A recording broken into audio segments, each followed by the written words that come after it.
have a wonderful family and love all my family members. My family consists of 10 members: grandparents, parents, uncle, aunt, 2 brothers, 1 sister, and me.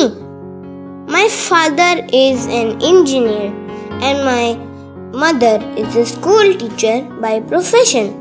My grandfather is a retired government employee and my grandmother is a housewife.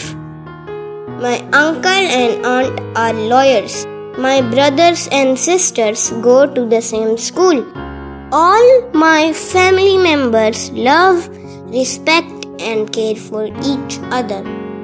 My family goes for a picnic once every 2 weeks. We all love to spend time with each other after dinner every night. My family has taught me good lessons about love, unity, and cooperation among ourselves. I pray to God to protect my family from all evils and keep us safe from all dangers of life.